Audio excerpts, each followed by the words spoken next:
ગુજરાતમાં હવામાનને લઈને એક તરફ ચિંતાજનક સમાચાર સામે આવી રહ્યા છે તો બીજી તરફ ખેડૂતો માટે એક રાહતના સંકેતો આપતા હોય તેવા પણ સમાચાર સામે આવી રહ્યા છે. ચિંતાજનક સમાચાર એ છે કે વૈશ્વિક હવામાનની પરિસ્થિતિમાં અલ નીનોની અસર વધુ મજબૂત બનતી જોવા મળી રહી છે અને હવામાનના જાણકારોના મતે અલ નીનો હવે અત્યંત મજબૂત બનીને આગળ વધી રહ્યો છે. પરંતુ અહીંયા ગુજરાત માટે એક સારા સમાચાર શરૂ થાય છે.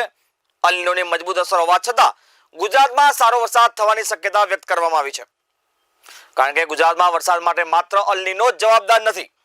ગુજરાતના હવામાનને અસર કરતા અન્ય વૈશ્વિક પરિબળો પણ મહત્વના છે અને હાલ આઈઓડી એટલે કે ઇન્ડિયન ઓશન ડાયપોલની સ્થિતિ ગુજરાત માટે મહત્વપૂર્ણ બની રહી છે.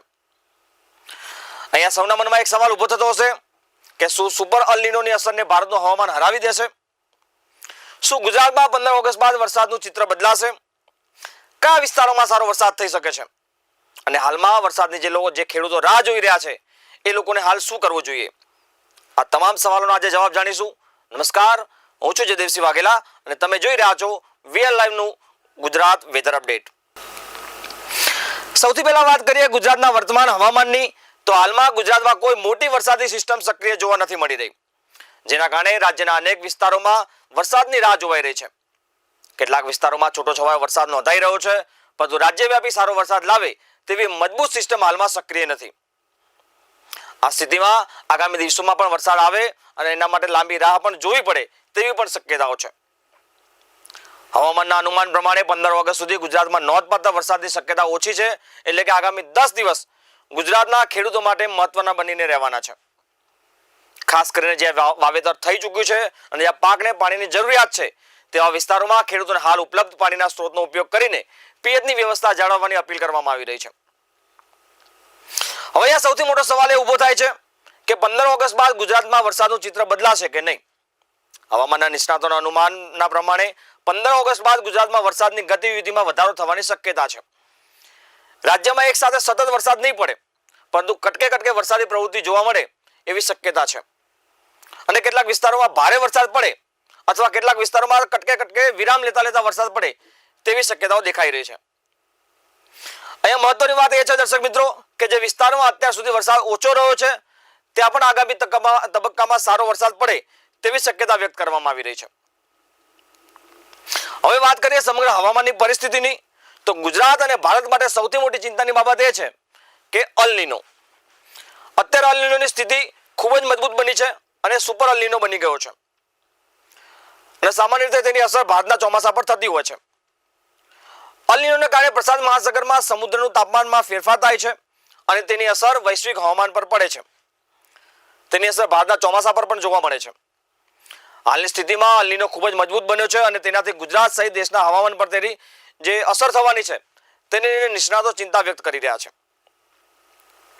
પરંતુ દર્શક મિત્રો, અહીંયા એક મહત્વની બાબત એ છે કે ભારતમાં વરસાદનું નક્કી કરતું માત્ર જે પરિબળ છે એ માત્ર અલ નીનો નથી.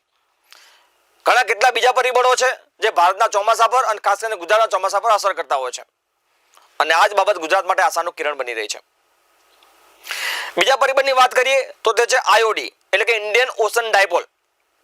હવામાનના નિષ્ણાતોના અનુમાન પ્રમાણે આઈઓડીની સ્થિતિ અલ નીનોની સરખામણીમાં ભારતીય ચોમાસા પર વધુ મહત્વની છે અને તે વધુ મજબૂત પણ છે.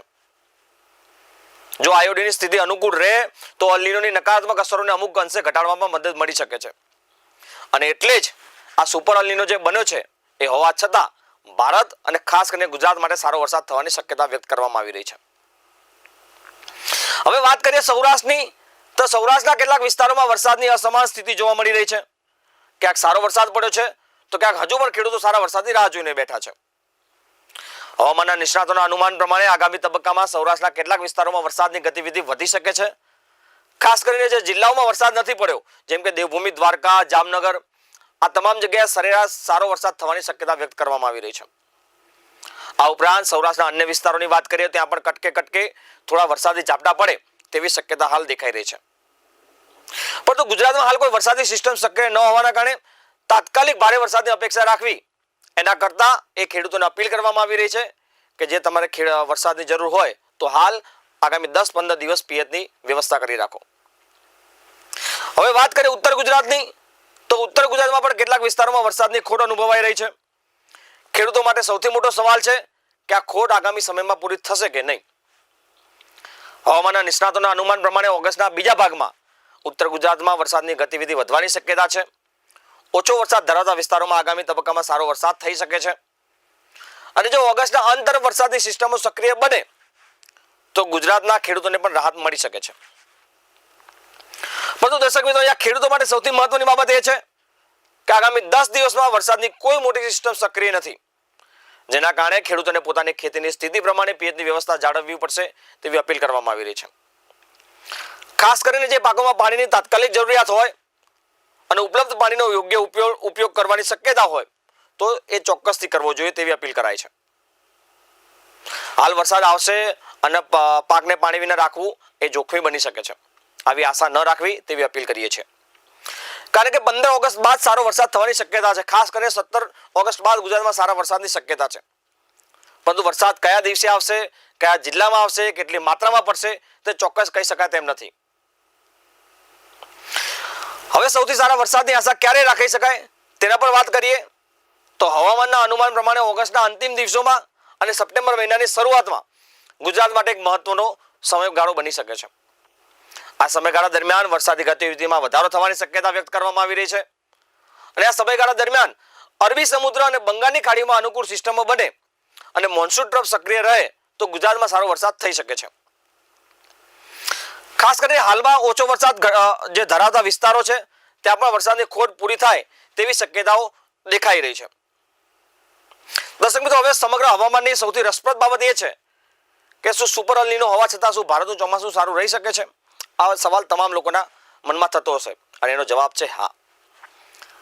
હવામાનના નિષ્ણાતોનું અનુમાન કહે છે કે ભારતીય ચોમાસું માત્ર અલ નીનો પર આધારિત નથી. આયોડી સહિત અન્ય દરિયાઈ અને વાતાવરણીય પરિબળો પણ ચોમાસાની ગતિ નક્કી કરતા હોય છે. જો આ પરિબળો ભારત માટે અનુકૂળ રહેશે તો અલ નીનોની અસર હોવા છતાં ભારતમાં અને ખાસ કરીને ગુજરાત માટે વરસાદી સિસ્ટમો સક્રિય બની શકે છે. દર્શક મિત્રો, છેલ્લો તો વરસાદ એ ઉપરવાળાના હાથની વસ્તુ છે.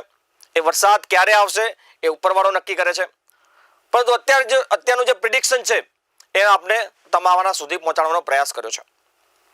તમે અમારો વિડીયો જો યુટ્યુબ, ફેસબુક પર જોઈ રહ્યા છો તો નીચે કોમેન્ટ બોક્સમાં જરૂરથી જણાવજો કે તમારે હજી વરસાદની જરૂર છે કે નહીં. અમારી ચેનલને સબસ્ક્રાઇબ ના કરી હોય તો સબસ્ક્રાઇબ જરૂરથી કરજો.